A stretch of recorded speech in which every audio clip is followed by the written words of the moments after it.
vida de Ana. E eu vou fazer um paralelo à mãe de Jesus, que é Maria. Enquanto Ana teve um dos maiores dificuldades, porque ela desejava ser mãe, ela desejava ter no seu ventre alguém que pudesse chamar de filho, mas até então passava-se por essa dificuldade. 1 Samuel capítulo 1, versículo 1. Houve um homem de Ramataim Zofim, da região montanhosa de Efraim, cujo nome era Eucana, filho de Jorão, filho de Eliú, filho de Dô, filho de Zuf, Efraimita. Tinha ele duas mulheres. O nome de uma era Ana e da outra Penina. Penina tinha filhos, mas Ana não os tinha. Subia este homem da sua cidade de ano em ano para adorar e sacrificar ao Senhor dos exércitos em Siló. Assistiam ali os sacerdotes do Senhor, Ofni e Finéias, os dois filhos de Eli. No dia em que Eucana sacrificava, dava porções do sacrifício a Penina, sua mulher, e a todos os filhos e filhas. A Ana, porém, dava porção dupla, porque ele a amava, ainda que o Senhor lhe tivesse cerrado a madre. A sua rival a provocava excessivamente para a irritar, porque o Senhor lhe havia cerrado a madre. Assim o fazia ele de ano em ano, e todas as vezes que Ana subia à casa do Senhor, a outra a irritava, pelo que chorava e não comia. Então Eucana, seu marido, lhe perguntou: Ana, por que choras? Por que não comes? Por que está triste o teu coração? Não te sou eu melhor do que 10 filhos até aí? Baseado nesse texto, eu quero vos falar sobre as 5 características de uma mãe. Pastor, o texto que o senhor leu não se fala de uma mãe, se fala de alguém que tinha esperança e de uma forma bem remota, muito longe, desejava ser mãe. E aí nós encontramos a primeira característica de alguém que tem desejos, de alguém que tem propósito, de alguém que tem objetivos. Pelo texto que nós lemos dá para entender pelo menos o fundo da história. Qual era o contexto social? Estava eles, morava, habitava bem longe de Siló. Eles em si, morando longe de Jerusalém, anualmente, como a lei prescrevia, eles tinham que oferecer sacrifício. E Eucana, mas as suas duas mulheres, subia ao templo em Jerusalém, porque habitava em Siló e era distante de Jerusalém, para poder sacrificar ao Senhor. E diz o texto que as duas mulheres ritualmente seguiam anualmente Eucana, e era motivo de festa e de alegria, porque o momento era de adoração. E estava ali, e o texto chama de rivais, Penina, que era uma das mulheres de Eucana, e Ana. O texto diz que Ana era mais amada do que Penina. E se você olhar, até no momento da divisão da comida, era dado em duplicidade, uma dupla porção. Mas mesmo assim, não alcançava, não satisfazia, não trazia alegria a Ana, porque o seu viver era triste. Se você olhar, o que me chama a atenção, a linguagem de Ana diz: o Senhor tem cerrado a minha madre, o Senhor tem fechado meu ventre. O maior desejo que eu tenho não é o desejo de estar com meu esposo, não é de comer a melhor comida. O desejo que eu tenho é de ter um filho. E dentro dela já nascia uma esperança. E aí nós vemos a primeira característica de uma mãe, que é de enfrentar as dificuldades sem desistir. Enfrentar as dificuldades sem desistir. E aí não falta exemplos, tanto na Bíblia como nos dias atuais, As mães nunca desistem dos filhos. Quando nós ouvimos vez por outra uma reportagem de que uma mãe jogou na lata do lixo um filho, que uma mãe jogou talvez no esgoto um filho, e é um consenso comum que aquela dali não era mãe. Porque não é característica de uma mãe, não faz parte do natural de uma mãe. A mãe é sinônimo de proteção.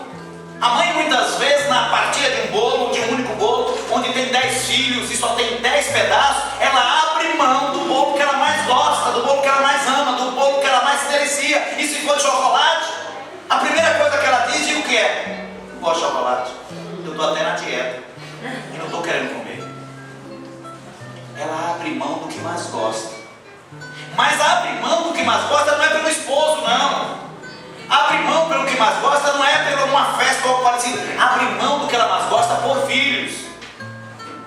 Ela é o médico para o que está doente, ela é a alegria para aquele que está triste. Ela é o socorro. Quer mexer com alguém? Mexe com os filhos. Quer comprar uma briga com alguém? Mexe com os filhos. Isso você vê a característica de uma mãe.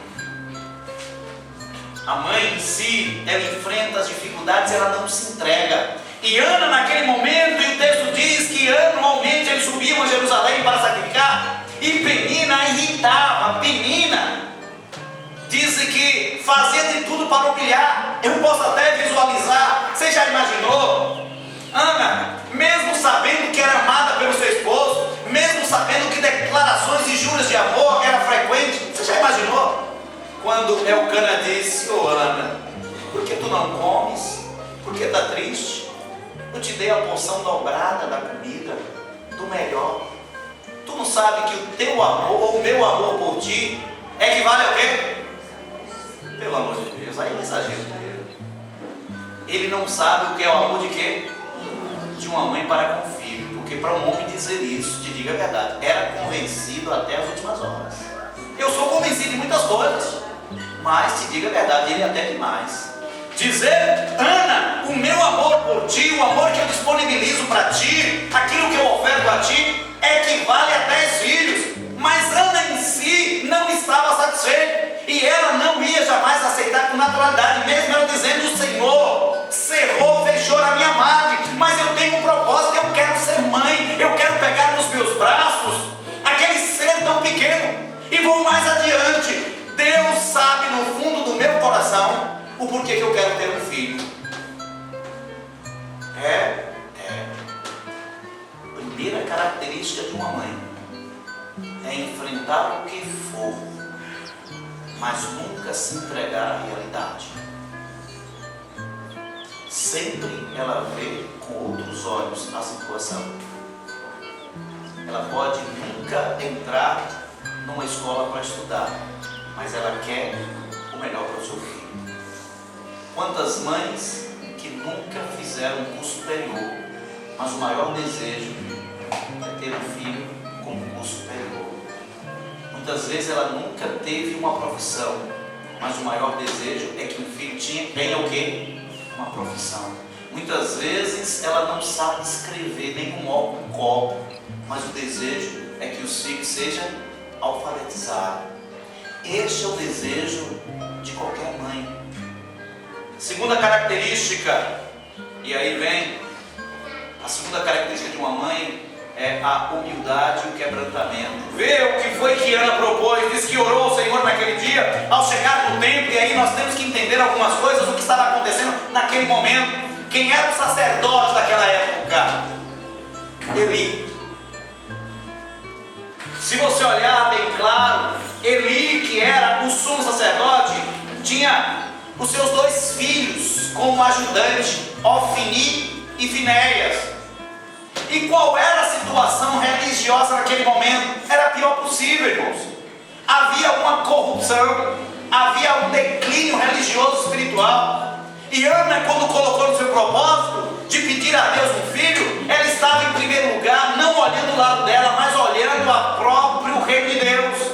Por quê? Porque a história mostra que Ana pediu ao Senhor, e diz o texto que ela chegou depois de algum tempo de irritação, depois de alguns anos sendo perseguida por Penina, depois de alguns alguns anos sendo humilhada, ela não aceitava aquilo, mesmo ela tendo consigo e sabendo disso, o Senhor cerrou a minha madre, eu não posso aceitar aquela situação. Aí ela estabelece propósito, que é a terceira característica de uma mãe: estabelecer propósitos. Onde é que eu quero chegar? O que eu quero fazer? E o que é que ela propõe? Diz o texto sagrado que ela chegou numa manhã bem cedo no templo e começou a orar. Diz o texto que ela orava tão intensamente que não dava nem para ouvir as suas palavras. Diz que o balbuciar das palavras era incompreensível, apenas ia mexer os lábios. Que o próprio Eli o criticou, o próprio Eli fez um julgamento precipitado, porque ao vê-la naquela situação, ela chorando amargamente, diz: o que, mulher? A esta hora da manhã tu está bêbada, a esta hora da manhã tu está entregue ao vício, a esta hora da manhã tu já está fora de si. Sabe o que ela diz? Nada disso. O meu coração está perturbado, o meu coração está triste. O Senhor cerrou a minha madre, mas hoje Ele me ouviu e me respondeu. Hoje Ele me deu resposta, e aquilo que o Senhor falou comigo, aquilo que o Senhor me deu, aquilo que o Senhor me presenteou, eu vou trazer para a sua casa no tempo certo e no momento certo. Sabe por quê? Porque o Senhor ouviu a minha oração. Aí se cumpre de maneira bem clara no Salmo 51, um coração quebrantado e contrito, Deus não o desprezará. Louvado seja Deus. Aquela Ana que enfrentava dificuldades, aquela Ana que enfrentava humilhações, aquela Ana que desejava ser mãe. Talvez alguém olhando e disse: apenas ser mãe? Ela queria ser mãe. E Deus naquele dia responde a Ana. E da quem? Samuel. E qual foi o voto que Ana fez? Aquilo que ela mais desejava era um filho, e fez um voto: se o Senhor me der um varão, se o Senhor me der um filho homem, se o Senhor me der, eu vou lhe entregar, para que todos os dias sirva aqui no templo. Irmãos, a resposta veio. Ana engravidou. E agora? Já que o Senhor cumpriu a sua parte, já que o Senhor agora abriu a madre de Ana, já que agora a Ana estava grávida, como agora abrir a mão para o Senhor? Só que ela não estava abrindo mão para o Senhor. Por quê? Por que não estava abrindo? Primeiro, porque a Bíblia diz que os filhos são herança de quem? Então não ia abrir mão. Já era do Senhor. Ela não tinha que abrir mão, já era do Senhor. E aí eu acho interessante que quando Ana traz no templo, oferece, ou seja, disponibiliza quem?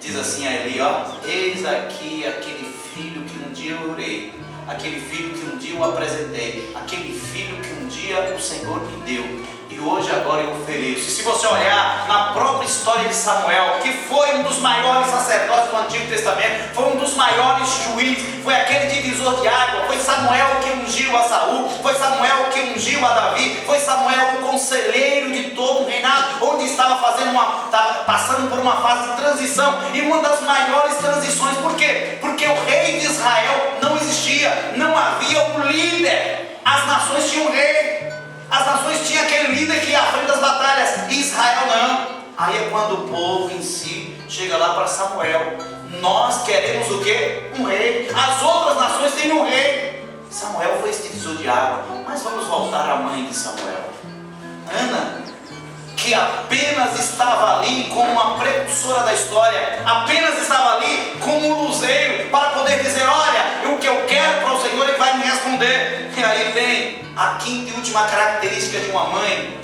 que é a oração. E ela sabe que a oração abre o que, irmãos? Portas. Quantas mães têm orado diariamente pelos filhos? E eu sei que até, e aí foi até engraçado ir lá hoje, quando mostra os tipos de mães, e a gente de alguma forma visualizou o nosso dia a dia, né? Eu não sei qual você mais se identificou, qual mais você disse: rapaz, é me ver ali. Talvez eu lembrei, né? Até rindo, e a gente até dá risada, mas é o nosso dia a dia. Eu não sei qual é o tipo de mãe a quem você se identificou, mas eu quero dizer que todas as mães, principalmente quando conhece ao Senhor, uma das características dela, digo que é apresentar a cada um dos filhos na presença do Senhor. Muitas vezes, por mais que ela ora, as coisas desencaminham, ela diz, não vou orar mais, porque toda vez que eu oro, mais infeliz se atrapalha. Se é um filho que é alcoólatra, que bebe, quanto mais eu oro, se ele bebia uma garrafa, agora está bebendo o que? Um tonel. E ela diz assim, eu vou até desistir de orar por ele. Mas muitas vezes não, a maioria das vezes é o que? De boca para fora. Mas já notou que uma das características, pelo menos da maioria, vou dizer na sua totalidade, é quando um filho muitas vezes encaminha e que foi criado na igreja. Diga qual é a maior pressão que a mãe faz. É quando lembra para ele e diz, olha meu filho, quando você nasceu, a primeira coisa que eu fiz foi o quê? Lhe apresentar no altar do Senhor. E uma coisa eu lhe digo, aí o filho não quer ouvir isso não. Ainda não vi um filho que ouvir isso. Eu lhe coloco debaixo dos meus joelhos. Já não estou querendo? Eu lhe coloco debaixo dos meus joelhos. Quem vai dar conta de você é Deus. No dia que Deus, minha mãe não fala mais assim. No dia que Deus pesar a mão, você vai ver o peso da mão de Deus. Quantos irmãos filhos já ouviram isso? Não precisa levantar a mão não. Não precisa levantar a mão não. Eu sei que de alguma forma você ouviu. É igual a praga de mãe. Já viu praga de mãe? Você está arrumado. Principalmente aqueles filhos que não são crentes e que a mãe é crente toda a vida e que criou na igreja e hoje de alguma forma você está afastado. E quando muitas vezes ele se apronta, bota perfume, vou para uma festa de brincadeira parecida e a mãe faz o quê? Meu filho não vai não. O que ele diz? Minha mãe não diga não, porque eu sei que tudo vai dar errado. É melhor tirar minha roupa e não ir. O que chamam de praga de mãe. Mas normalmente quando faz isso é porque está querendo ver o quê? O melhor.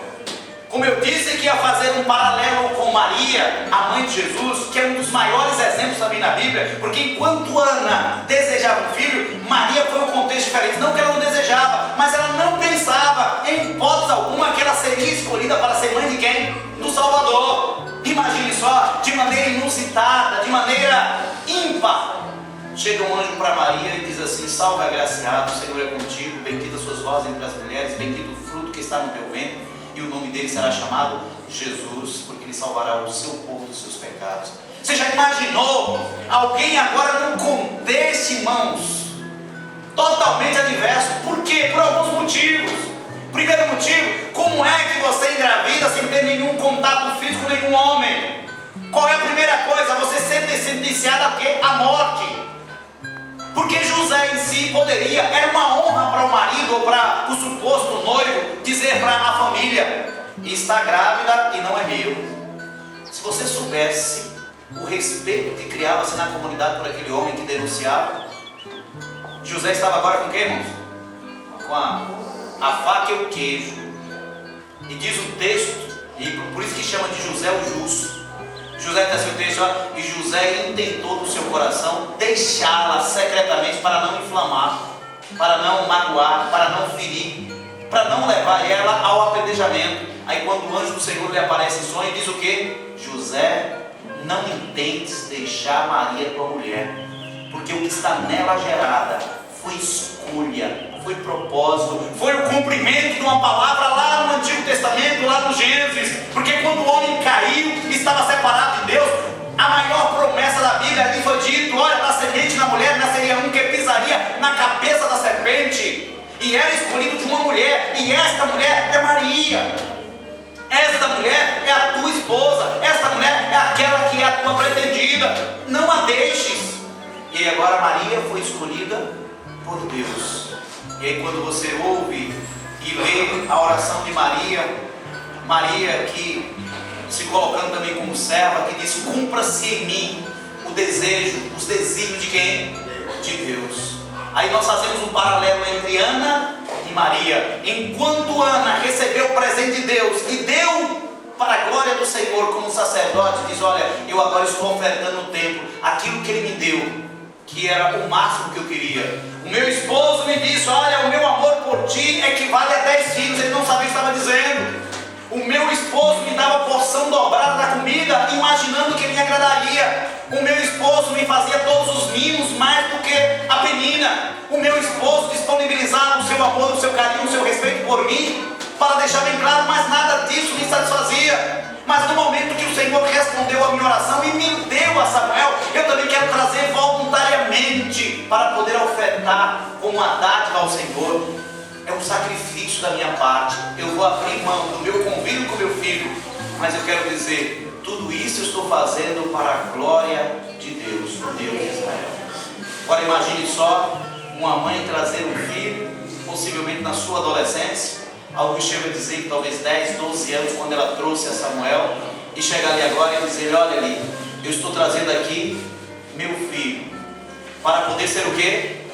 O ajudante do templo. Agora imagine só, irmãos, Samuel tinha tudo para ser um sacerdote corrupto. Samuel tinha tudo para repetir as irregularidades e a corrupção que imperava no templo naquela época. Samuel tinha uma escola ali para aprender a roubar, a mentir e a ser falso. Samuel tinha tudo. Primeiro, ele tinha 2 filhos, Ofni e Finéias, nos lembram bem claro? Eram terríveis, porque a lei levítica dizia bem claro todas as prerrogativas do sacerdote, até o sacrifício, o que cabia ao sacerdote e à sua família como sustentação, mas o que cabia para ser oferecido ao Senhor. O melhor deveria ser, diga para quem? Para o Senhor, que era oferecer sacrifício. Diga o que é que Ofni e Finéias fazia? Tirava a melhor parte do sacrifício. Isso aqui vai lá para casa, isso aqui vai lá para casa, isso aqui vai lá para casa. Mas se você olhar no momento que, e aí já é o final da história, Samuel, depois de muitos anos, o Senhor em si faz com que o povo de Israel enfrentasse uma guerra com os filisteus. A primeira notícia que veio para Eli foi: Eli, nós estamos em guerra, estamos perdendo, já caiu na batalha alguns soldados. Lá começamos a conjecturar e gostaríamos, Eli, que tu nos mandasse a Arca da Aliança como a materialização da presença de Deus. Todas as vezes que a Arca da Aliança estava presente, Eli é sinônimo de garantia de vitória. Eli disponibiliza a arca. E outra coisa, uma das exigências lá do Levítico era que os sacerdotes que levassem a arca, e Eli chama quem? Ofni e Finéias para levar a arca.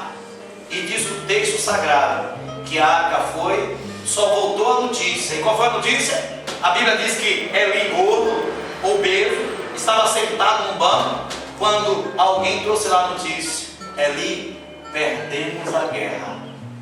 Morreu 36.000 soldados.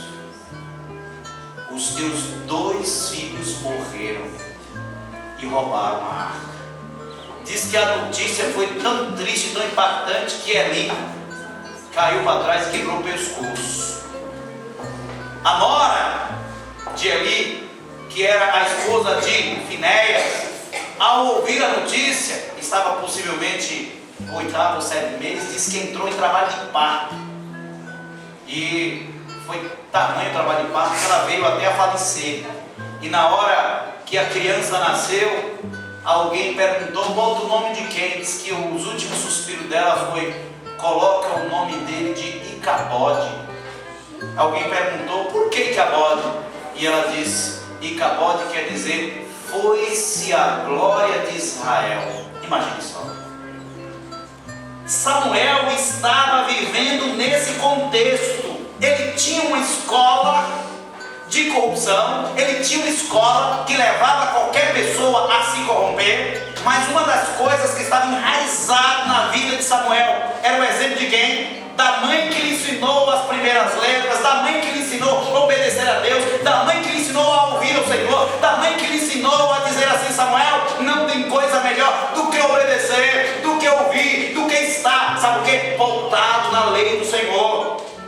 Quem é que não lembra a primeira experiência de Samuel ao ouvir o Senhor? Ele era tão obediente, irmãos, que diz o texto que Samuel estava dormindo possivelmente em uma das dependências do pátio do templo, quando ouviu uma voz: Samuel, né? Eu cresci ouvindo essas histórias na escola dominical. Samuel, que Samuel levantou as carreiras, possivelmente de madrugada, e chegou lá, balançou Eli e disse: eis-me aqui, meu Senhor. E Eli disse o quê? Não chamei não. Volta, Samuel, vai dormir. Samuel voltar para dormir. Diz que novamente o Senhor chegou e disse: Samuel, Samuel. Ele levantou as carreiras de novo, acordou ali e disse o quê? Eis-me aqui, Senhor, aqui está o teu servo. Ele disse o quê? Não, Samuel, não te chamei não, volta para dormir. Diz que na terceira vez, foi quando, a segunda ou terceira vez, eu nem me lembro mais a contagem, né? Terceira vez, né? Aí disse que quando ele ouviu, aí foi para Eli, aí Eli agora despertou, disse: ah, Samuel, é o Senhor que quer falar contigo. Você já imaginou, irmãos? Até ali Samuel não tinha ouvido o quê? A voz de quê? Mas ouviu a voz de quê? De sua mãe ensinando: um dia Deus vai falar contigo, um dia Deus vai lhe mostrar, um dia Deus vai lhe orientar, um dia Deus vai lhe ensinar de maneira clara, direta e objetiva. Um dia Deus vai aparecer para você. E chegou o dia de Samuel, e diz o texto que quando Eli chegou e disse, quando ele disser: Samuel, Samuel, tu dizes assim: fala, Senhor, que o teu servo. E naquele dia, louvado seja Deus, o mesmo Deus que falou com Ana, o mesmo Deus que ouviu a Ana, e o nosso Deus que não tem ouvidos tapados para não poder ouvir, o mesmo Deus que ouve a sua oração, o mesmo Deus que ouve a minha oração, o mesmo Deus que está à disposição de cada mãe, de cada filho, desta igreja, de todos nós, quando nós ouvimos. É uma das características de Deus, é uma dos atributos de Deus, ouvir todos indistintamente. Você já imaginou, irmãos? Algo fascinante, tem coisas que a gente não sabe mensurar. No planeta Terra, hoje nós temos 7 bilhões de habitantes.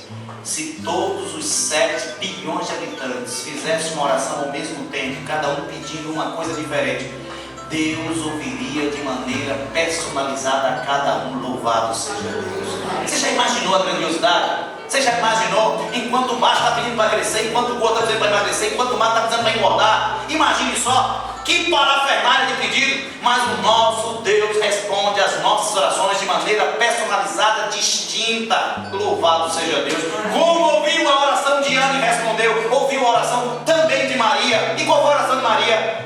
O Senhor cumpra-se em mim tudo aquilo que Ele propôs, que eu possa ser o canal do Salvador, não a Salvadora, mas o canal do Salvador. E aí Cristo veio. Por isso que esse paralelo, e fica o exemplo para nós. Ana, 5 características de uma mãe, de acordo com Ana, e Maria, como exemplo do Novo Testamento. Que Deus em Cristo os abençoe.